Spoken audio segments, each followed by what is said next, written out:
Hello friends, Radhe Radhe, जय श्री कृष्णा। कैसे हो आप लोग? होप करती हूँ आप लोग बहुत अच्छे होंगे। मैं भी बहुत अच्छी हूँ। तो अभी हो चुका है सुबह और मैंने सुबह का पूजा कर लिया है। और आज है मेरा शुक्रवार का व्रत, माँ वैभव लक्ष्मी का व्रत, जो कि मैं हर शुक्रवार को करती हूँ। तो आज मेरी रूटीन जो भी है मैं आप सबके साथ शेयर करूँगी। और सिलाई का भी बहुत ज़्यादा आया है। चलिए मैं आपको दिखाती हूँ कि अभी कितना आया है। तो मतलब सुबह ही आ जाता है। ये देखिए, मैं यहाँ पे अभी एक लहंगा सिल रही हूँ। यहाँ पे देखिए, ये कुची वाला है और ये इस तरह का है, इस तरह का है।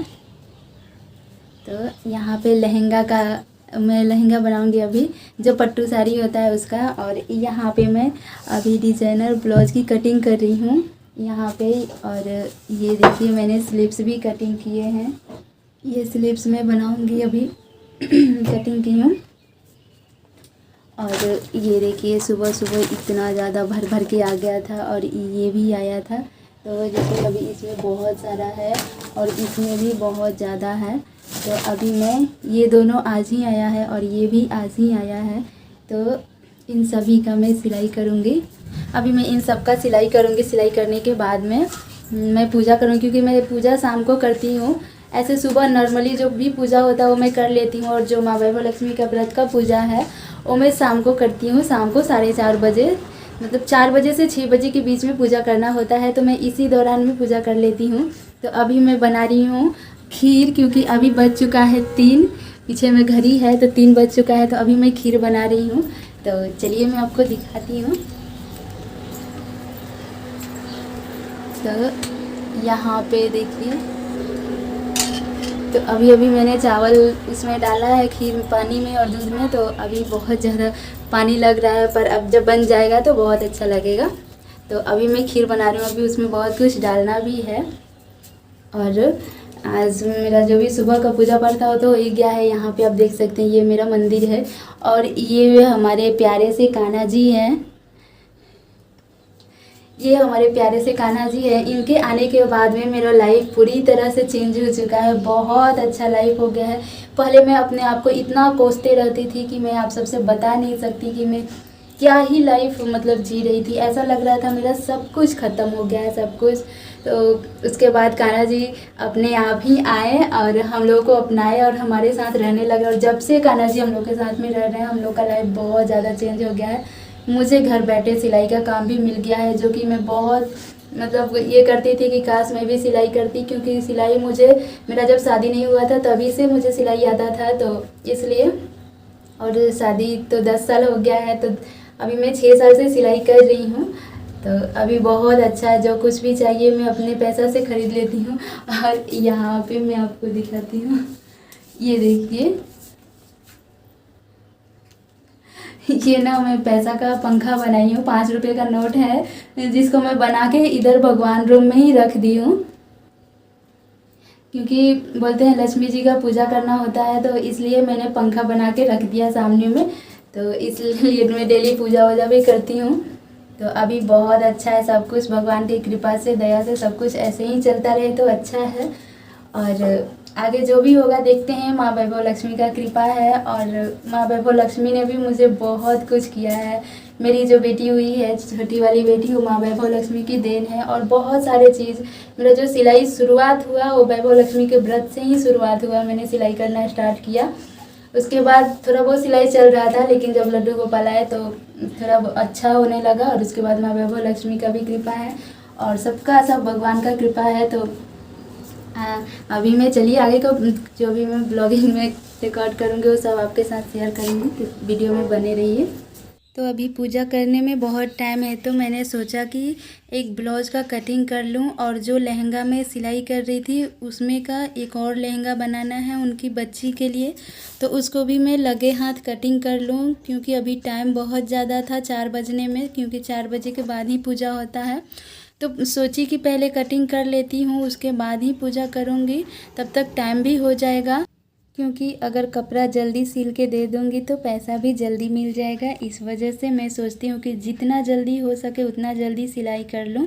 और कितने कस्टमर होते हैं जो सिलाई करने के बाद में भी नहीं लेकर जाते हैं कपड़ा को, बोल देते हैं कि मुझे इतना तारीख को चाहिए पर उतना तारीख को नहीं आते हैं और फ़ोन करने से बोलते हैं कि अभी पैसा नहीं है या फिर अभी ये काम है वो काम है, पर परेशान करने लगते हैं। पर कोई कोई कस्टमर ऐसा होता है जिन्हें अर्जेंट होता है तो वो जल्दी से सिलवा के उसी टाइम लेके चल जाते हैं। तो मैं पहले ही पूछ लेती हूँ कि आपको कितना दिन में चाहिए, या फिर वो लोग भी बता देते हैं कि मुझे इतना दिन में चाहिए, इतना दिन के अंदर आप सिल के दे दीजिए। तो यहाँ पे ये जो लहंगा का था मैंने उसे कटिंग कर लिया है एक ठो, और ये दूसरा है। यहाँ पे हमने अच्छी तरीके से निशान लगा लिया है एक भाव से माप के, क्योंकि अगर अपने मन से ऐसे अंदाज से काटेंगे तो इधर उधर कपड़ा हो जाता है और बहुत गड़बड़ होता है। तो इस वजह से हम जितना हो सकता है उतना माप के ही काटते हैं, ऐसे अंदाज से नहीं काटते हैं। ऐसे अंदाज तो हो गया है क्योंकि 6 साल से सिलाई कर रही हूँ। ऐसे तो मुझे सिलाई बहुत सालों से आता है, पर लगातार डेली में 6 साल से कर रही हूँ तो ऐसे हैबिट तो हो ही गया है। बट फिर भी मैं सोचती हूँ कि जितना अच्छा सिल सकूँ उतना बढ़िया है, क्योंकि कस्टमर को पसंद आएगा तो बार बार आएगा। अगर थोड़ा सा भी पसंद नहीं आया तो बहुत सारे कमी निकालेंगे और जल्दी आएंगे भी नहीं, या फिर छोड़ ही देंगे, कभी नहीं आएंगे, दूसरे के पास चले जाएंगे। इसलिए हमें कस्टमर को कैसे अपनी तरह अट्रैक्ट करना है वो हमें सोचना पड़ता है। तो इस वजह से मैं सोचती हूँ कि जल्दी से जल्दी और अच्छा से अच्छा सिल के दूँ, और पैसा भी मैं सभी लोगों से कम लेती हूँ, क्योंकि मैं सोचती हूँ कि अगर मैं कम पैसा लूँगी तो वो लोग मेरे पास जल्दी जल्दी सिलवाने आएंगे। इस वजह से तो मैं क्या करती हूँ कि 20 रुपया कम लेती हूँ हर ब्लाउज पे। सादा ब्लाउज पे 10 रुपया, और जो लाइनिंग वाला ब्लाउज होता है या फिर लहंगा वगैरह कुछ भी होता है तो उसमें 20 रुपया कम लेती हूँ, क्योंकि 20 रुपया बहुत ज़्यादा हो जाता है। तो इस वजह से कस्टमर मेरे पास आता है, क्योंकि और लोग ज़्यादा से ज़्यादा 5 रुपया छोड़ते हैं पर मैं 20 रुपया छोड़ती हूँ जानबूझकर, ताकि कपड़ा अच्छा आए। क्योंकि मैं घर के सामने बोर्ड नहीं लगा सकती और किसी को नहीं बता सकती कि मैं सिलाई करती हूँ। इस वजह से ये किराया का घर है और वो भी रेलवे क्वार्टर है, इस वजह से मैं किसी को नहीं बताती हूँ। तो ऐसे बोल बोल के ही जो भी मेरे घर में कस्टमर आता है ना, मैं उनको बोलती हूँ कि अगर कोई सिलवाएगा तो उनको बोलिएगा कि मैं सिलाई करती हूँ और मैं कम पैसा लेती हूँ। ऐसे करके जो भी मेरे पास आता है मैं उनको बोल देती हूँ। तो वो लोग क्या करते हैं ना, अपने रिलेशन वाले के पास जाते हैं या फिर फ़ोन करते हैं और उन्हें बोलते हैं कि एक बिहारी टेलर है, वो अच्छा सिलती है और पैसा भी कम लेती है। ऐसे करके तो बहुत लोग आते हैं। ऐसा तो मुझे टाइम भी नहीं मिल पाता है, पर फिर भी मैं चाहती हूँ कि जितना ज़्यादा सिल सकूँ उतना अच्छा है, क्योंकि मिडिल क्लास फैमिली में पैसा का कितना ज़रूरत है वही समझ सकता है जो मिडिल क्लास का है। और हमें तो पैसा का इतना ज़्यादा ज़रूरत है, क्योंकि रेंट भी देना पड़ता है और उसके बाद सारा काम भी पैसा से ही है। तो हस्बैंड के पैसा से नहीं होता है, क्योंकि उनको सैलरी 1 महीना में मिलता है, और वो एक महीना का जो सैलरी होता है ना, वो पहले से ही जोड़ के हम लोग रखते हैं कि कब कहाँ और कैसे कितना खर्च करना है। तो इस वजह से ना बहुत मुश्किल होता है, तो सैलरी से तो होता नहीं है। तो इस वजह से हम सिलाई करना स्टार्ट कर दिए और मेरे हस्बैंड भी सपोर्ट करने लगे और भी मतलब बोले हाँ सिलाई करो। तो मैंने सिलाई करना स्टार्ट कर दिया। और खुशी मन से कोई भी काम करो ना तो अच्छा रहता है और काम भी अच्छा से बढ़िया से चलता है। और अगर छुप छुपा के करोगे हस्बैंड को बिना बताए, या फिर मतलब बता भी दो पर हस्बैंड बोले कि नहीं सिलाई करना, फिर भी ज़बरदस्ती करते जा रहे हैं, तो इसमें ना बहुत प्रॉब्लम होता है। एक तो लक्ष्मी माता जल्दी आती नहीं है और ऊपर से कलेश भी बहुत रहता है घर में। इस वजह से पहले हस्बैंड को राज़ी करके फिर आप कोई भी काम धंधा शुरू कीजिए, तो उसमें 100% सफलता आपको मिलेगा, 100%। और एक सपोर्टिव भी मिल जाएगा जो हमें सपोर्ट करेगा हमारे कोई भी काम में। तो इससे बेहतर और क्या ही है। तो इसलिए घर वालों को कोई भी काम कीजिए तो बताकर ही कीजिए और उनका राय लेकर, उनकी खुशी लेकर कीजिए, ये तो बहुत बढ़िया रहेगा। तो मेरे हस्बैंड तो राज़ी हो गए हैं। और जब पैसा फर्स्ट बार आया ना तो खुश हो गए थे कि चलो घर का भी काम कर लेती हो और पैसा भी घर बैठे इज्जत पानी से कमा लेती हो, तो और क्या ही चाहिए। नहीं तो पहले ना बहुत बोलते रहते थे कि यही सब करोगी, यही दूसरे का कपड़ा सिलोगी, ये करोगी वो करोगी। तो मुझे तकलीफ़ होता था, क्योंकि मैंने बहुत मेहनत से सिलाई सीखा था। जो लोग सिलाई सीखते हैं उन्हें पता ही होगा कि कितना मेहनत लगता है सिलाई सीखने में, क्योंकि इतना ज़्यादा उसमें दिमाग का टॉर्चर रहता है ना, किधर से भी थोड़ा सा भी एक्स्ट्रा या कम नहीं कट होना चाहिए, नहीं तो बिगड़ जाएगा कपड़ा। इस वजह से बहुत मेहनत लगता है सिलाई सीखने में, और फिनिशिंग लाने में तो और ज़्यादा मतलब टाइम लगता है, तो क्या ही बोले। और इधर मेरी बेटी ने आके मुझे बहुत परेशान कर रही थी, तो मुझे गुस्सा आ गया था, तो इस वजह से मैं सुना दी कि तुम चुपचाप जाओ और सो जाओ, क्योंकि स्कूल से आई थी तो बोल रही थी मेरे साथ खेलो, तो मैं बोली कि मैं खेलूँगी, कटिंग करो, और आज पूजा भी है तो कैसे खेलूँगी। सो फ्रेंड, अभी मैं आ गई हूँ यहाँ सिलाई के मशीन के पास में। यहाँ पे हम जो भी कटिंग वाला टुकड़ा रखते हैं कपड़ा का, उसे मैंने निकाल लिया है, क्योंकि मुझे कुछ कपड़ा चाहिए था, सो मैंने इसी में फेंक दिया था ऐसे। ये ना जो कपड़ा का है, ये हर टेलर के पास में रहता है, ये एक गोदाम सा कपड़ा का टुकड़ा का, जो भी हम कटिंग करते हैं छोटा छोटा टुकड़ा बच जाता है, एक जगह स्टोर करके रखते हैं, क्योंकि बाद में काम आ जाता है। इससे बहुत कुछ बनाया जा सकता है, जैसे तकिया हो या कुछ भी, गद्दा भी बना सकते हैं, तकिया भी बना सकते हैं, सब कुछ बना सकते हैं जो भी आपको बनाने आता है। तो ये काम का चीज़ होता है, पर मैं इसे यूज़ करती हूँ क्योंकि मैं इसे किसी को दे देती हूँ अगर कोई मुझसे मांगता है तो इस वजह से मैं रखती हूँ यहाँ पे। और अभी मैं इसमें से खोज रही हूँ, एक ना मैं पैटर्न बना के रखी थी, सो वो वाला, और एक कपड़ा का ज़रूरत था टुकड़ा का, जो कि थोड़ा सा कम हो गया है, दूसरे का सिल रही हूँ उसमें, तो मैंने सोचा कि इसी में से खोज के और लगा देती हूँ। और ख़रीदने जाओ तो 1/2 मीटर से कम नहीं देता है, इस वजह से हम ख़रीदने नहीं गए, सोचे इधर मिल जाएगा तो हम यूज कर लेंगे, क्योंकि थोड़ा सा के लिए इतना पैसा खर्चा करो और कस्टमर पैसा देगा भी नहीं, वो तो थोड़ा सा ही पैसा देगा। तो इस वजह से हमारे पास जो टुकड़ा बचा रहता है ना, तो उसे से ही हम काम चला लेते हैं। तो यहाँ पे हमें मिल गया है जो भी टुकड़ा हमें चाहिए था, यही ऑरेंज कलर का चाहिए था मुझे, हल्दी कलर का, तो मुझे मिल गया। और थोड़ा सा कहीं ज़रूरत था, ज़्यादा नहीं, तो इस वजह से मैंने थोड़ा सा लेके और बाकी सब रख दिया है। और मेरे घर में ना जगह नहीं है, बहुत कम जगह है, जिसके वजह से ना मुझे ये चौकी के नीचे रखना पड़ता है, और जैसे तैसे करके। और ये जो डब्बा है ना, ये मैं मंगाई थी, ये ओवन उसी का डब्बा है। और मेरी बेटी भी बोल रही है।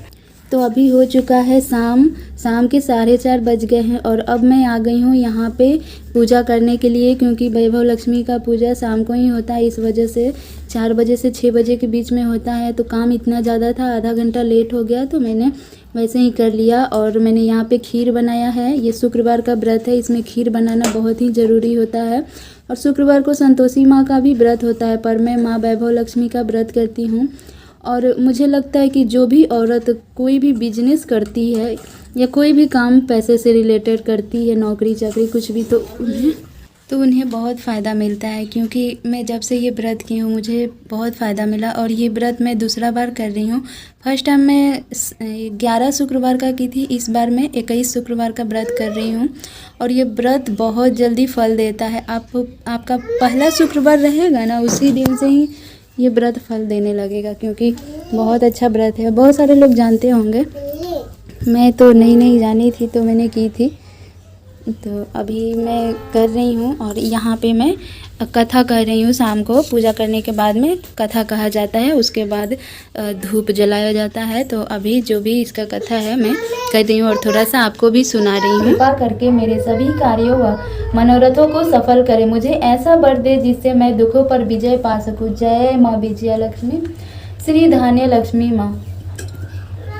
हे माँ धान्य लक्ष्मी, आपका वास अन्न में है, इसलिए आप अन्नपूर्णा भी कहलाती है। जिस घर में आप धान्य लक्ष्मी के रूप में वास करती है, उस घर में अन्न का कभी अभाव नहीं होता। आपने ही पांडव पत्नी द्रौपदी की धान्य लक्ष्मी अन्नपूर्णा रूप में रक्षा तब की थी, जब दुर्वासा ऋषि ने पांडवों के यहाँ भोजन करने की इच्छा व्यक्त की थी और द्रौपदी के घर में अन्न नहीं बचा था।